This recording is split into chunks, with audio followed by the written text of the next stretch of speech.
अस्सलाम वालेकुम व्यूअर्स, उम्मीद है कि आप सब खैरियत से होंगे।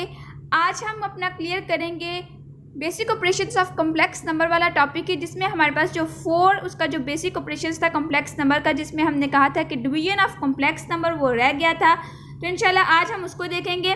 आपने इसको, ये बहुत ही ज़्यादा ईजी है और आपने इसको बहुत ही ध्यान से समझना है। डिवीजन ऑफ कॉम्प्लेक्स नंबर में क्या होता है कि हमें पता है डिवीजन का मतलब होता है डिवाइड करना, तकसीम करना। अब कॉम्प्लेक्स नंबर का हमें पता है कि वो क्या है, z इक्वल है a प्लस बी आयोटा। ठीक है, ये हमारे पास एक कॉम्प्लेक्स नंबर है। मैं स्टार्ट कर दिया है, हो सकता है कि आप मेरे चैनल पर नए हो तो मैं आपको क्लियर कर दूं। ये 9th क्लास के मैथ की बुक एक्सरसाइज 2.6 से पहले टॉपिक है, मैं उसको क्लियर कर रही हूँ। ठीक है, चलिए अब देखते हैं। अब यहाँ पे भी आपने लेट कर लेना है, दो कॉम्प्लेक्स नंबर को लेट किया है कि z1 आपके पास एक कॉम्प्लेक्स नंबर है जिसको हम कह सकते हैं a plus b iota, late किया है ये आपने। ठीक है, और z2 हमारे पास एक दूसरा कॉम्प्लेक्स नंबर है जिसको हमने कह लिया c प्लस डी आयोटा। अब इन दो कॉम्प्लेक्स नंबर को आपने डिवीजन में लिखना है, डिवाइड करना है। जब हमें ऐड करने के लिए कहा गया तो हमने क्या किया, सिंपली हमने क्या किया, z1 प्लस z2 कर लिया। जब हम मल्टीप्लाई के लिए कहा गया तो हमने कुछ इस तरह से कर लिया। जब हमने सब्ट्रैक्शन के लिए कहा गया तो हमने कुछ इस तरह से कर लिया। अब ये पॉइंट जो मैं बोल रही हूँ इसको मैंने पीछे वाली वीडियो में क्लियर किया है। अगर आपने वो वीडियो देखी होगी तो आपको काफ़ी पॉइंट क्लियर होगा कि ये मैं क्या बात कर रही हूँ। और अगर आपने नहीं देखी तो आपसे रिक्वेस्ट है कि आप पहले जाके उस वीडियो को देख लें ताकि आपकी कंसेप्ट अच्छे से क्लियर हो।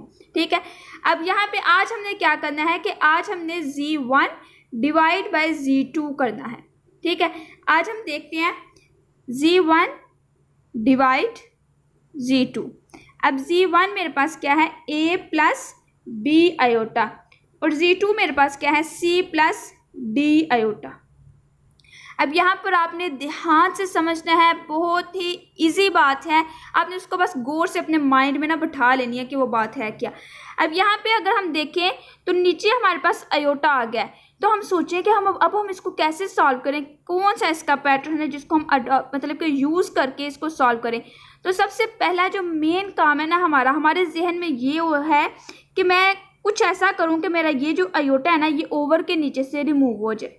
हमारा ना जो मेन पर्पस होता है ना, जब ये हमारे पास जो आयोटा ओवर में आ जाता है ना तो उसका जो मेन पर्पस हमारे पास होता है वो हमारा यही होता है कि इस आयोटा को ओवर से रिमूव करें ताकि हम इस क्वेश्चन को सॉल्व कर सकें।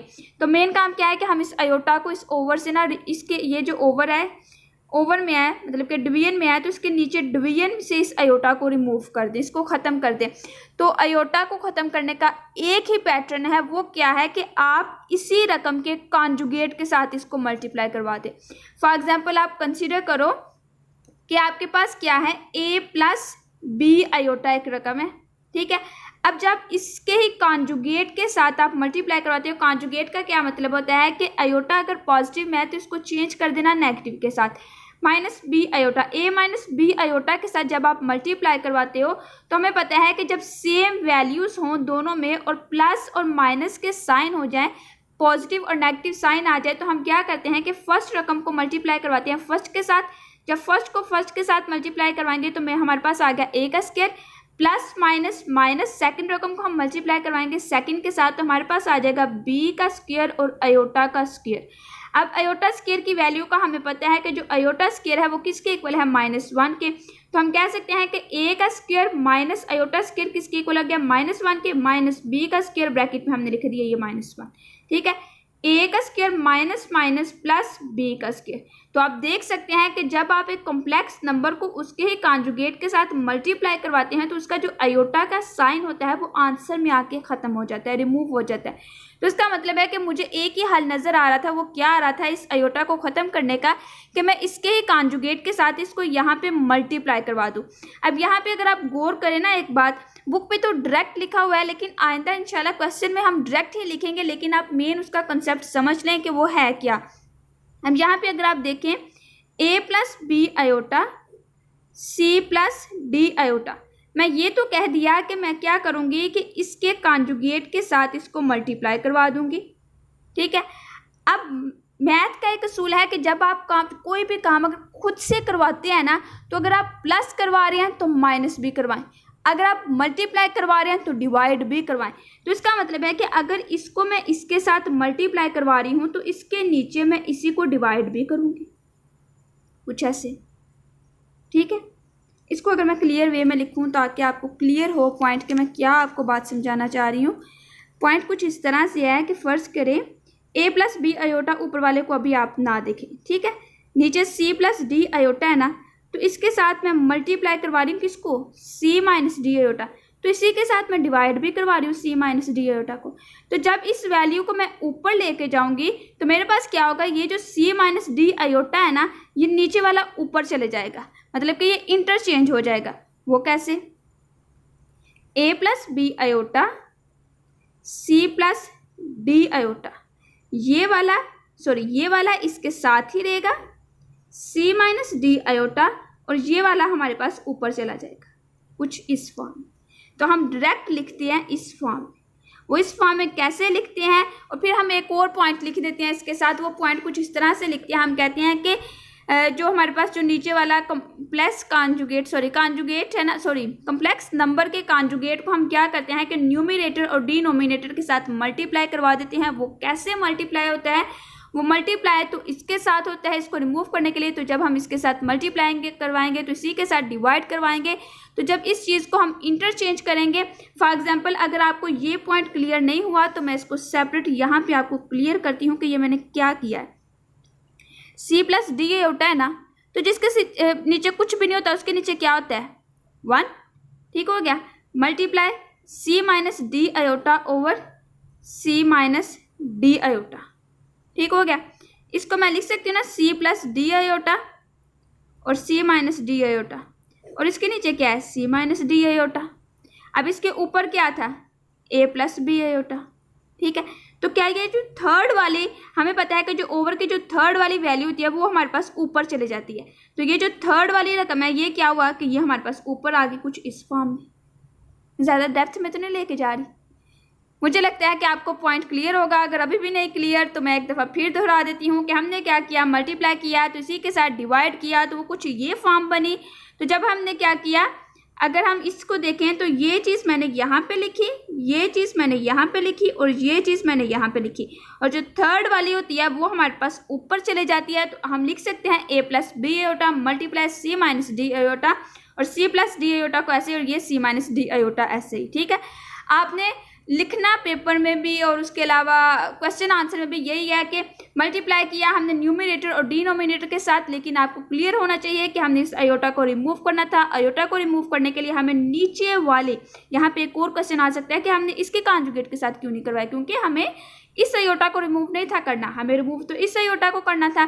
तो इस आयोटा को रिमूव करने के लिए हमें इस आयोटा को रिमूव नहीं था करना, हमें इस आयोटा को रिमूव करना था। तो इस आयोटा को रिमूव करने के लिए हमें इसी वैल्यू के कॉन्जुगेट के साथ हमने मल्टीप्लाई भी करवाया था और डिवाइड भी करवाया था इसी रकम को। तो जो डिवीजन में रकम थी वो ऊपर चली गई थी। तो हमने क्या लिखा कि कॉम्प्लेक्स कॉन्जुगेट को हमने न्यूमरेटर और डिनोमिनेटर के साथ मल्टीप्लाई करवाया। क्लियर होगी, उम्मीद है कि हो गई हो। तो अगर नहीं हुई तो कोई बात नहीं बेटा, फिर ऐसे ही इसको एज इट इज़ याद कर लो कि ये हमने आयोटा को रिमूव करना था, तो आयोटा को रिमूव करने के लिए हमने ये स्टेप किया, ठीक है। उम्मीद है कि क्लियर होगी।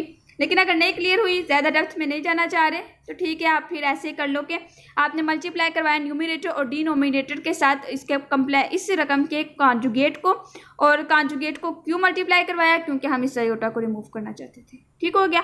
अब सिंपली आगे क्या काम है कि हमने इसको मल्टीप्लाई करवाना है इसके साथ, इसको इसके साथ, आगे सिंपली मल्टीप्लिकेशन है, a प्लस बी आयोटा और c माइनस डी आयोटा, ठीक हो गया।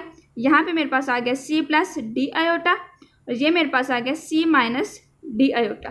सिंपली मैंने एक ओवर की फॉर्म में लिख लिया इन चीज़ों को, ठीक है। अब लिखने के बाद अब हम इसको मल्टीप्लाई करवाएंगे। जैसा कि हमें पता है कि फर्स्ट रकम को हम सबसे पहले इसके साथ करवाते हैं, फिर फर्स्ट को इसके साथ, फिर सेकंड रकम को इसके साथ, फिर सेकंड को ही इसके साथ। तो हमने क्या किया, a को मल्टीप्लाई कराया c के साथ, माइनस फिर इस a को मल्टीप्लाई कराया a डी आयोटा आ गया, b को जब c के साथ मल्टीप्लाई कराया तो b c iota, plus minus b को d के साथ करवाएंगे तो हमारे पास आ जाएगा b d, आयोटा को आयोटा के साथ आयोटा का स्क्वायर, ठीक हो गया। अब यहाँ पे नीचे देखें तो दो हमारे पास अगर सेम वैल्यूज़ हों और दरमियान में पॉजिटिव और नेगेटिव साइन हो तो हम कह सकते हैं c का स्क्वायर प्लस माइनस डी का स्क्वायर और आयोटा का स्क्वायर। ये बात ये वाली होगी है, ये वाली, ठीक हो गया। तो यहाँ पे हमने क्या लिख दिया,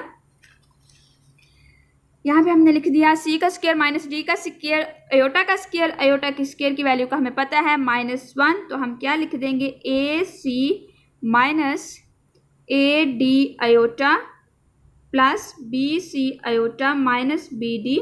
आयोटा स्क्वायर की जगह हमने पुट कर दिया -1 को, ठीक हो गया। यहाँ पे सी का स्क्वायर माइनस डी का स्क्वायर आयोटा स्क्वायर की जगह पुट कर दिया -1 को, ठीक है। अब पुट करने के बाद नेक्स्ट स्टेप हम करते हैं, नेक्स्ट पे थोड़ा सा सेट कर लें, ठीक हो गया। यहाँ पे हमने लिख दिया A C minus A D iota plus B C iota. अब यहाँ पे negative negative negative negative negative negative क्या हो जाएंगे, पॉजिटिव बी डी, ठीक हो गया। और उसके बाद हमने नीचे लिख दिया सी का square minus minus plus D का स्क्वायर, ठीक है। अब इसके बाद हमने क्या करना है, आयोटा वाली को सेपरेट कर देना है, आयोटा के बगैर वाले को हमने सेपरेट कर देना है। सेपरेट हम कुछ इस तरह से करेंगे, हमारे पास आ गया A C plus B D minus A D iota plus B C iota, ठीक हो गया। सी का स्क्वायर प्लस डी का स्क्वायर एज इट इज़ ही। अब यहाँ पे हम सबसे पहले A C plus B D को ब्रैकेट में क्लोज कर लिया, माइनस का साइन बाहर ले लें या प्लस का ले लें, वो आपकी मर्ज़ी है। इसमें से हम क्या करेंगे कि हमने क्या करना है कि अपने आयोटा को कॉमन लेना है, तो हम क्या करते हैं पॉजिटिव साइन बाहर ले लेते हैं, ये वाली रकम को पहले लिख लेते हैं और इस रकम को हम अंदर लिख लेते हैं, और यहाँ से हमने आयोटा को कॉमन ले लिया, ठीक है। और इसके नीचे हम एज इट इज़ लिखते हैं सी का स्क्वायर प्लस डी का स्क्वायर। अब यहाँ पे हमने इसको क्या करना है, ओवर इसके साथ सेपरेट करना है, फिर इसको इसके साथ सेपरेट करके लिख लेना है। A C plus B D को हमने सेपरेट कर लिया सी के स्क्वायर प्लस डी के स्क्वायर के साथ, ब्रैकेट में close. B C minus A D को हमने सेपरेट कर लिया सी स्क्वायर प्लस डी के स्क्वायर के साथ, और यहाँ पे आयोटा। तो ये हमारे पास आंसर आ जाता है डिवीजन में। आप इस तरह से वैल्यूज़ को सॉल्व करेंगे। अगर आपको कोई भी रकम दी गई होगी, उसको आपने इसी पैटर्न को यूज़ करके उसको सॉल्व करना है। तो ये जो आपने सब्ट्रैक्शन, मल्टीप्लिकेशन, डिवीजन, ये बाज़-औक़ात पेपर में आ भी जाती है और आपको पता होना चाहिए, क्लियर होना चाहिए कि आपने कैसे करनी है, ठीक है। इंशाल्लाह मिलते हैं नई वीडियो में। नई वीडियो वो किससे रिलेटेड होगी कि सबसे पहले हम एग्जाम्पल्स को करेंगे और एग्जाम्पल को करने के बाद फिर हम 2.6 पे मूव करेंगे, क्योंकि जब तक हमारी बेस अच्छी नहीं होगी तब तक हमारे कंसेप्ट क्लियर नहीं होंगे। कंसेप्ट क्लियर नहीं होंगे तो नेक्स्ट क्लासेस में आपको बहुत ज़्यादा प्रॉब्लम्स को फेस करना पड़ेगा। इसलिए पहले बेस अच्छी होनी चाहिए।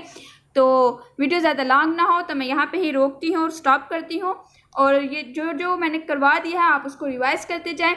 इंशाल्लाह हम मिलते हैं एक नई वीडियो में, एक नई इन्फॉर्मेशन के साथ, एक नए नॉलेज के साथ। तब तक के लिए अल्लाह हाफिज़। दुआओं में याद रखिएगा और मेरे चैनल को सब्सक्राइब ज़रूर कर दीजिएगा, लाइक, कमेंट, शेयर और अपने दोस्तों के साथ सब कुछ कर दीजिएगा। अल्लाह हाफिज़।